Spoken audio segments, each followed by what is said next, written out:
Some stories begin with love. This one begins with loss so deep it nearly ends a life in the desert. But when two broken souls cross paths in a storm meant to destroy them, something unexpected rises and refuses to die. Before we kick off this adventure, don't forget to hit like on the video and let us know in the comments where you're watching from. The wind screamed like a living thing. Sand tore across the Arizona desert in blinding sheets, swallowing the sky. The stagecoach lurched violently, wheels screaming against rock. Then everything tilted sideways with a sickening crack. "Hold on!" Ridge Harlan roared, muscles burning as he fought the reins. Inside the coach, Josie Quinn was thrown hard against the wooden wall. Her fingers dug into the small, battered valise on her lap. The only thing left in this world that still mattered. Inside it lay a tiny pair of child's shoes and a faded photograph of her little boy. She clutched it tighter, heart hammering. "This is it," she thought. "This is how I die." A woman's scream ripped through the storm. Wood splintered. The coach rolled once, twice, metal screeching, horses shrieking in terror. Then silence, except for the endless howl of the wind. Josie tasted blood and sand. Her body ached everywhere, but she was alive. She pushed herself up on trembling arms and looked around. The coach lay on its side like a broken toy. One wheel still spun slowly in the gale. Through the swirling dust, she saw a tall figure moving. Dark coat flapping, hat pulled low. Ridge Harlan. He had been driving this route for 12 years.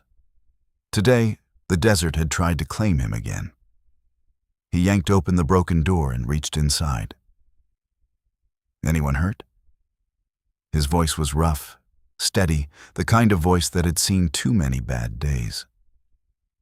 Josie stared at his calloused hand for a long second. Part of her wanted to stay right there and let the sand bury her. What was the point of crawling out? Everyone she loved was already gone, her husband, her little boy, even the last scraps of hope she'd carried from Missouri. But the hand waited. She took it. Ridge pulled her out into the storm. The wind nearly knocked her down. He steadied her with one strong arm, his grip firm, but not rough. "Easy now, ma'am. Can you walk?" Josie nodded, though her legs felt like water.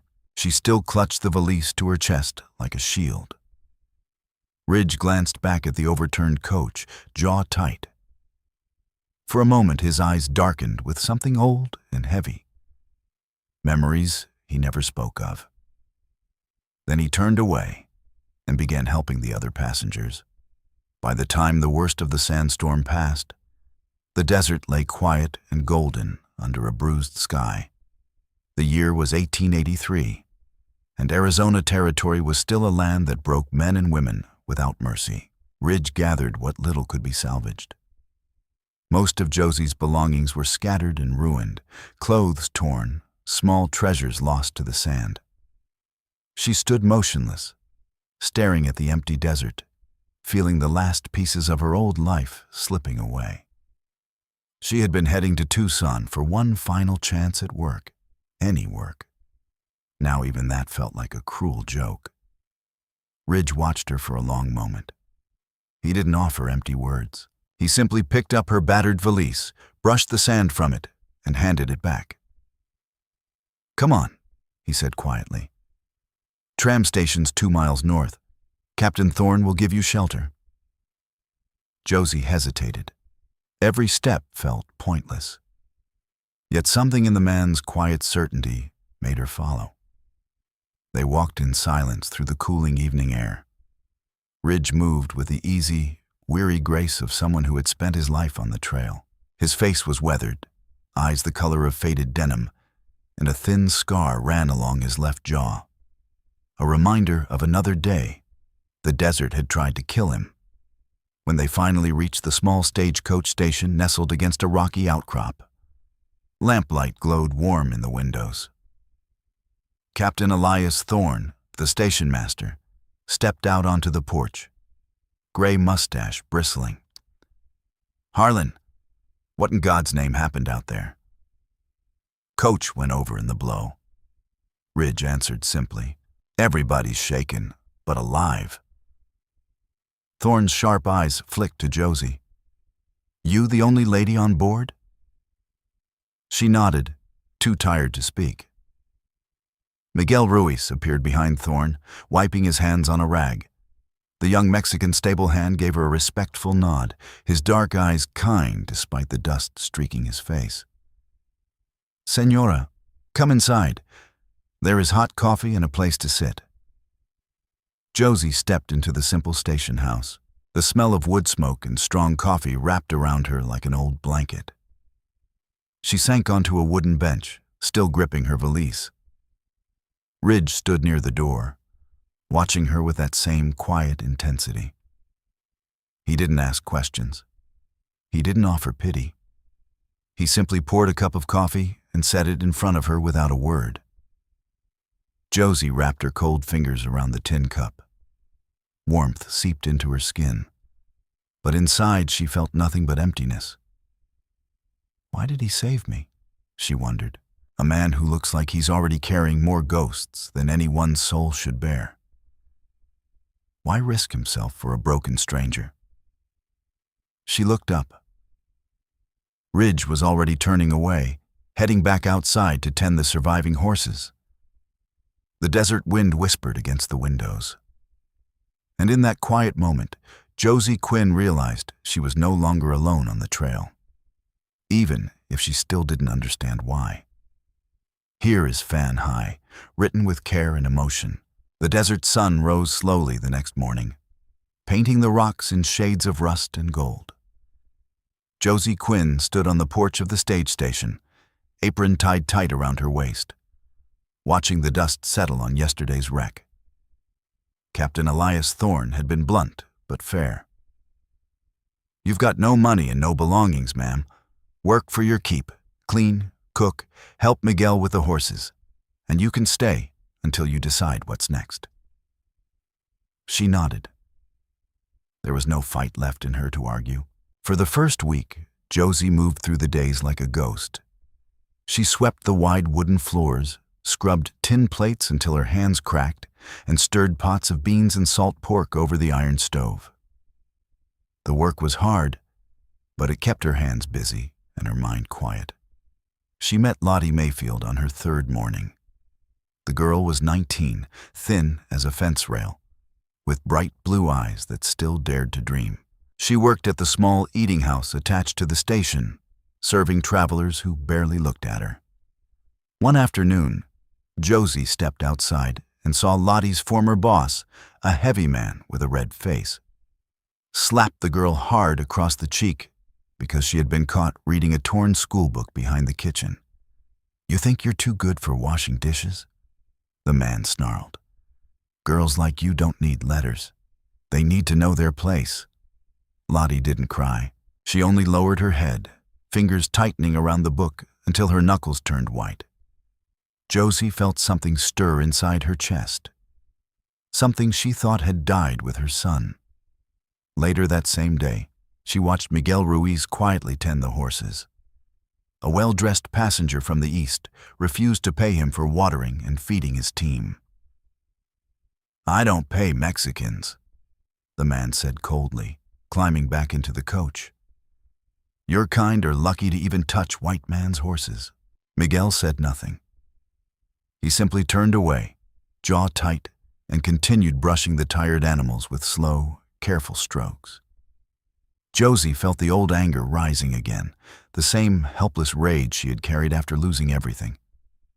Ridge Harlan came and went like the wind. He drove the stagecoach on its dangerous route between Marfa Station and Tucson, leaving before dawn and returning long after dark. Each time he pulled in, covered in dust and exhaustion, he never asked for thanks. But Josie noticed the small things. One evening, he carried in an extra bucket of fresh water from the well so she wouldn't have to haul it herself. Another night, he left a bundle of kindling neatly stacked by the stove. he never said a word about it. Josie found herself watching him more than she wanted to. There was a quiet strength in the way he moved, the way he listened when others spoke. Yet every time their eyes met, something inside her tightened with fear. She had loved once. She had held her husband's hand as fever took him, then buried her little boy 6 months later. Closeness only brought pain. She told herself to stay distant, to stay safe. Then the shadows on the trail began to grow darker. Whispers spread among the drivers and passengers. A small gang, not the famous outlaws of legend, but hired men working for the powerful railroad company, had started stopping stagecoaches on the lonely stretches. They didn't rob for gold. They robbed to scare people, cut harnesses, fired shots over horses' heads, left notes nailed to broken wheels. The future is steel rails. Stay off the road. The company wanted every traveler to abandon the old stage lines and pay higher fares on their shiny new trains. Ridge never spoke much about the trouble, but Josie saw the tension in his shoulders when he checked his rifle before each run. One dusty twilight, he returned later than usual. The coach was late by 3 hours. When it finally rolled in, 2 horses were limping, and the side panel bore fresh bullet holes. Josie was wiping down tables when Ridge stepped inside. His face was pale beneath the dust. He moved slower than normal, one hand pressed lightly against his left side. She watched him sit down heavily on the bench near the window. He poured himself a cup of coffee, but his fingers trembled slightly. Something made her walk over. "You're hurt," she said quietly. It wasn't a question. Ridge looked up. For a moment his eyes held hers, then he looked away. "It's nothing." But when he shifted to stand, his coat fell open just enough for Josie to see the dark stain spreading across his shirt. Fresh blood. Her breath caught. Without thinking, she reached out and gently pulled the fabric aside. There, just below his ribs, was an ugly wound still bleeding. And higher up, across his shoulder, she saw an older scar, long, jagged, faded white against sun-browned skin, the kind of scar left by something meant to kill. Ridge didn't pull away. He simply sat still, letting her look. Josie's fingers hovered near the fresh injury. Her heart beat faster. She remembered the last time she had tried to save someone she cared about, and failed. "Why didn't you say anything?" she whispered. Ridge's voice was low, rough with pain and something deeper. "Because some things a man carries alone." He looked at her then, really looked. And for the first time, Josie felt the wall she had built around her heart crack just a little. Outside, the desert wind whispered through the rocks. And somewhere in the gathering dark, the shadows on the trail were growing longer. The kerosene lamp flickered low, casting long shadows across the wooden walls. Josie Quinn knelt beside the narrow cot, her hands steady even though her heart was not. Ridge Harlan lay on his back, shirt open, breathing slow and shallow. The fresh bullet graze along his ribs looked angry under the yellow light. She dipped a clean cloth into the basin of warm water and gently pressed it against the wound. Ridge winced, but made no sound. "Hold still," she whispered. He watched her face, eyes half-lidded with pain. For a long moment, neither of them spoke. The only sounds were the distant howl of coyotes and the soft drip of water from the cloth. The station door creaked open behind her. A tall, thin man stepped inside, coat dusty and worn, a battered medical bag slung over his shoulder. His eyes were bloodshot, hands trembling slightly as he set the bag down. "Captain Thorne said there was a man who needed patching," he said, voice rough but kind. "Name's Whitaker. Folks call me Doc." Josie glanced up. She could smell the faint trace of whiskey on him. But there was something else in his eyes. A quiet competence that hadn't been completely drowned. Doc Whitaker moved closer, studied the wound, and then gave a small nod. "You did good cleaning it, ma'am. Now let me see what I can do." While Doc worked, Josie stayed close, handing him what he needed. She watched the older man's hands, unsteady at first, grow surer as he focused on the task. For those few minutes, the bottle seemed forgotten. Outside, trouble was brewing like a summer storm. 2 days later, a well-dressed man from the railroad company arrived at the station in a polished buggy. He spoke privately with Captain Elias Thorne on the porch for nearly an hour. When they finished, Thorne's face looked 10 years older. That evening, Josie overheard the captain talking to Ridge in the stable. "They're offering serious money," Thorne said quietly. "Enough to retire on. All I have to do is stop taking in stage passengers. Tell the drivers the line ends here." Ridge leaned against a stall post, arms crossed, saying nothing. "If I refuse," Thorne continued, "they'll make sure no freight comes through. No passengers, no supplies. This station dies, and so do we." Josie stood just outside the door, unseen, her chest tight. The next morning, things turned uglier. Lottie Mayfield was sweeping the eating house steps when her former boss appeared again. This time, he didn't just slap her. He grabbed her arm and dragged her toward the road. "You're done here, girl. I warned you about sticking your nose in books instead of work." Lottie tried to pull away. "Please, I only wanted to learn." A sharp crack echoed as he struck her again. Miguel Ruiz stepped forward instantly. "Leave her alone," he said, voice low but firm. The man turned on him with a sneer. 2 of his companions joined in. Fists flew. Miguel took a hard blow to the face and dropped to one knee, blood trickling from his lip. Josie's hands clenched at her sides. Something inside her, the same fire that had kept her alive after losing her husband and son, flared hot and bright. She walked straight toward them. "Enough!" Her voice cut through the morning air, clear and strong. "He was only trying to help. If you want to hit someone, hit me instead." The men froze. The boss stared at her, surprised by the small woman standing tall in front of Miguel. Ridge appeared at the corner of the station, watching silently. His eyes never left Josie. Later that night, the weight of silence finally broke.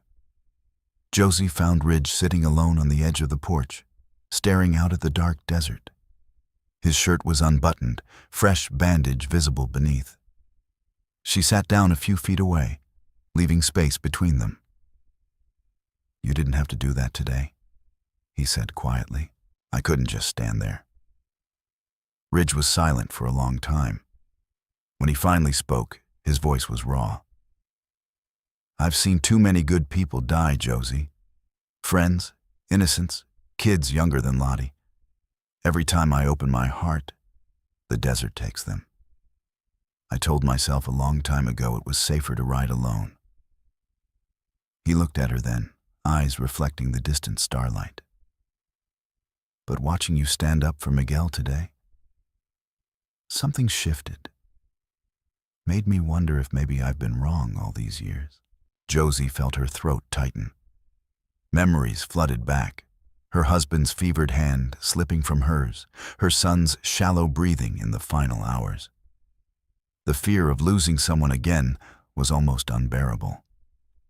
"I'm scared too," she whispered. "Scared of caring, scared of losing again." The desert wind moved softly around them, carrying the scent of sage and cool night air. Ridge didn't reach for her hand. He simply sat there, letting the silence speak for both of them in that quiet moment. Something fragile and precious began to form between two wounded souls. A tiny crack in the wall of silence they had both carried for so long.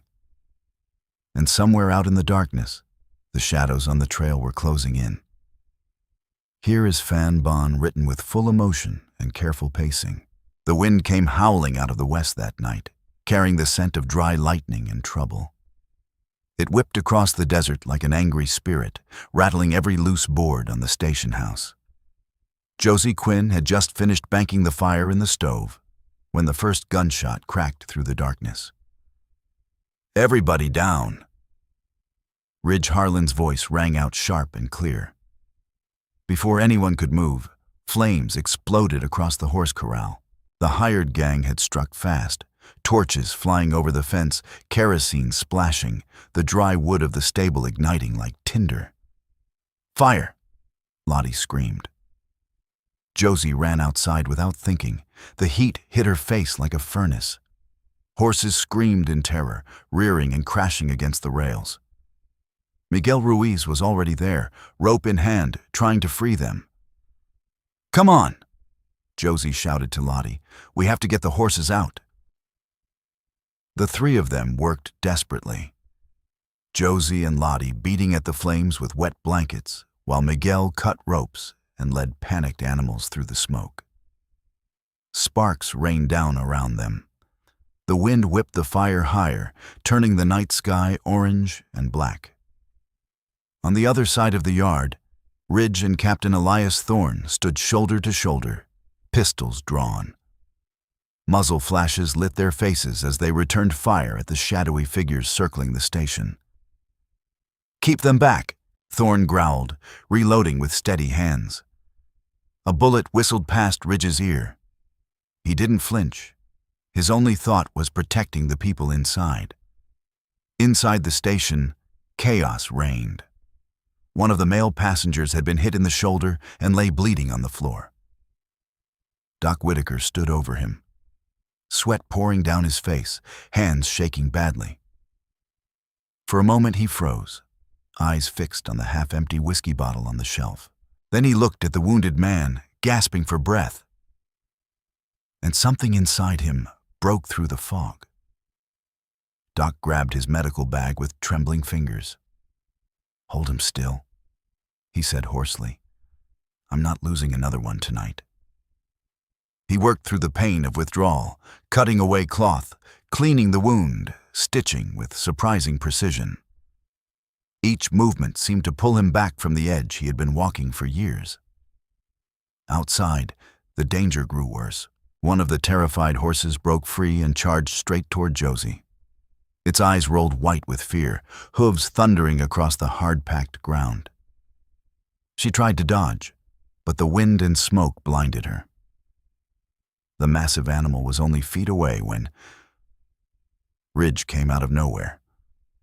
He slammed into Josie, wrapping his arms around her and throwing them both to the side.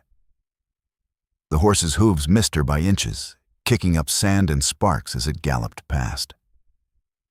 They hit the ground hard. Ridge's body covered hers, shielding her from the chaos. For one long, breathless moment they lay there, hearts pounding against each other. Josie looked up into his face, only inches away. The firelight painted his features in gold and shadow. She could feel the rapid rise and fall of his chest, the warmth of his breath on her skin. "I thought..." Her voice cracked. "I thought I was going to lose you too." Ridge didn't speak. He simply brushed a strand of hair from her soot-streaked cheek, his calloused thumb lingering for a second longer than necessary. In that single heartbeat, neither of them could deny it anymore. The feeling growing between them was no longer just gratitude or quiet respect. It was something deeper, something alive. The gunfire slowly faded as the attackers retreated into the night. When the worst of the flames had been beaten back, Captain Thorne walked over to where Ridge and Josie now stood. His face was grim but steady, lit by the dying fire. "I need to tell you something," he said quietly. The railroad man offered me $5,000 in gold to shut this station down. Enough money to walk away rich. He looked at the burning corral, then at the exhausted faces around him. I turned it down, told him the stagecoach built this territory, and I'll be damned if I let them burn it to the ground while I still draw breath. A heavy silence fell. Then Miguel gave a small, tired nod. Lottie wiped tears from her eyes.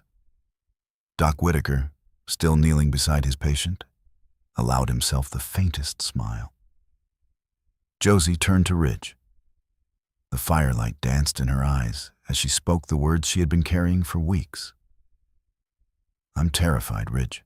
Every time I let myself care about someone, the desert takes them away. My husband, my little boy. I don't know if I can survive losing anyone else.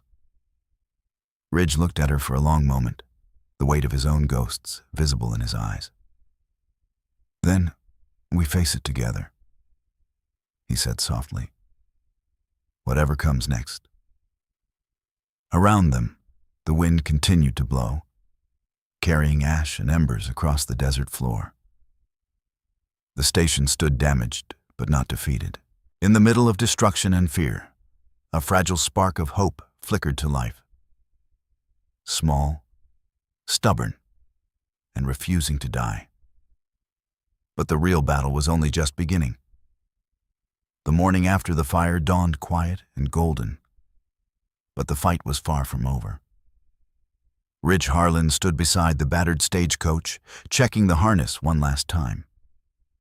His face was still smudged with soot, ribs tightly bandaged, yet his eyes held a quiet fire no desert wind could put out. We leave at first light, he said. One last run to Tucson.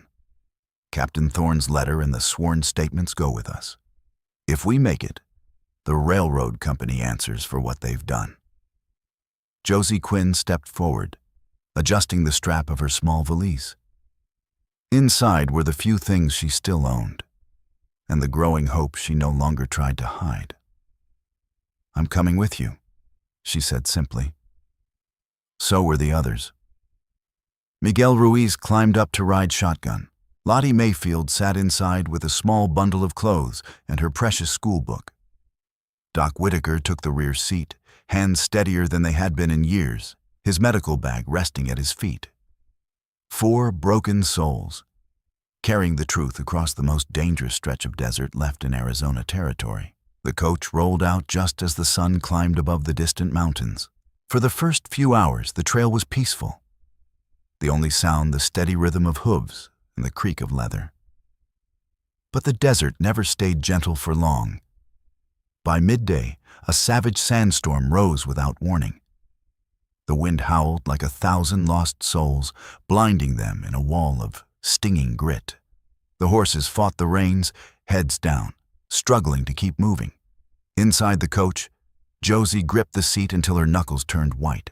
Memories of the last wreck flashed through her mind. The terror, the helplessness. She looked across at Lottie, whose face was pale but determined.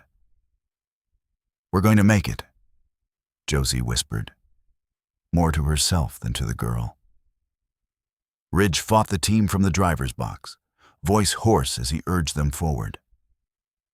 Miguel rode beside him, scarf pulled high, one hand steady on the brake. Then came the final ambush. 3 riders burst out of the swirling dust, guns blazing. Bullets tore into the side of the coach. One horse screamed and stumbled. Ridge pulled the team to a halt and drew his pistol. Miguel fired back, covering them. Josie's heart pounded so hard she could barely breathe. She saw one of the attackers take aim at Ridge and something inside her snapped. She pushed open the door and stepped out into the storm, hands raised. Stop, she cried. We're not your enemy. The attackers hesitated. One of them lowered his rifle slightly. Josie's voice trembled, but did not break. I know some of you. You were on the coach 2 weeks ago when Miguel watered your horses. You cursed him then, but he still did his job without complaint. He helped save your animals when they were dying of thirst. The same man you're trying to kill today is the reason you made it to the next station." She looked each shadowed face in turn. "The railroad company lied to you. They paid these men to scare us so you'd pay more for their trains. But we have proof. Real proof. Help us get it to Tucson and no one else has to die for their greed." The wind howled around them. For a long, tense moment, no one moved. Then the lead attacker slowly holstered his gun. "Damn it," he muttered. "She's telling the truth." The other two lowered their weapons. They let the stagecoach pass. The rest of the journey felt like a fever dream. When they finally rolled into Tucson at dusk, the streets were crowded with curious onlookers. Captain Thorne's letter and the sworn statements were delivered straight to the territorial judge. 2 days later, the courtroom was packed. The railroad company's lawyers tried every trick, but the evidence was overwhelming. Witnesses stepped forward, some of them the very men who had once looked down on Miguel. Josie stood tall and spoke clearly about everything she had seen. Ridge watched her with quiet pride. The judge's gavel came down hard. The railroad company was ordered to pay heavy restitution. Their campaign of fear against the stage lines was ordered to stop immediately. Justice, slow and stubborn, had finally arrived. Back at the station 3 weeks later, the air smelled of fresh-cut pine and hope. Neighbors from miles around had come to help rebuild. New corrals stood strong. The station house had a fresh coat of whitewash. Even the well had been deepened and reinforced. Captain Elias Thorne stood on the new porch, watching the work with a rare, quiet smile on his weathered face. The first real smile anyone had seen from him in many years. Lottie Mayfield hugged her small bundle of books. Thanks to Doc Whitaker's help and a collection taken up by the community, she would leave next month for the Teachers' College in Phoenix. Doc himself looked 10 years younger. The bottle had stayed corked. He had found purpose again in healing others and in healing himself. Miguel Ruiz shook Ridge's hand firmly. "Partner," Ridge said, "this line belongs to both of us now." Miguel's eyes shone with quiet pride. And then there was Josie. She stood beside Ridge as the sun began to set, painting the desert in soft rose and gold. The new stagecoach waited, freshly painted, ready for tomorrow's run. Ridge turned to her, voice low and steady. "I don't want you staying because you have nowhere else to go, Josie. I want you here because you choose to be." Josie looked up at him. Tears gathered in her eyes, but they were not tears of sorrow. "I choose you, Ridge Harlan. Not because the desert left me with nothing, but because you gave me back something I thought was gone forever. Hope and love." He reached for her hand this time. Slow, deliberate, giving her every chance to pull away. She didn't. Their fingers intertwined, warm and certain. As the last light faded, the desert wind blew gently across the rebuilt station, carrying away the ashes of the past. Far in the distance, a lone stagecoach rolled along the horizon at dawn the next morning, wheels turning steadily toward a new day. In the harshest land on earth, where sand and silence could break even the strongest souls, 2 wounded hearts had found each other. And together, they had chosen to keep riding. Toward redemption, toward home. Finally, let me send my deep thanks to you. Thank you for listening and for allowing this story to speak to your heart. The Wild West still holds countless truths, some painful, some tender, all worth remembering. Stay with us. Subscribe, comment, and invite others to discover these untamed stories. From our hearts to yours, thank you for being part of this journey. Aviso legal. Disclaimer: each story shared here is produced for storytelling enjoyment. Certain scenes may include fictional or dramatized elements inspired by historical circumstances. Although AI tools assist us in visuals, narration, and script development, the emotional tone, editing, and quality control are conducted by people to ensure meaningful experiences. We fully uphold YouTube's policies, using no deceptive recreations or impersonations of real individuals. All creative resources are properly licensed. Unauthorized copying, re-uploading, or remixing is not permitted. Thank you for supporting the effort behind every episode we create.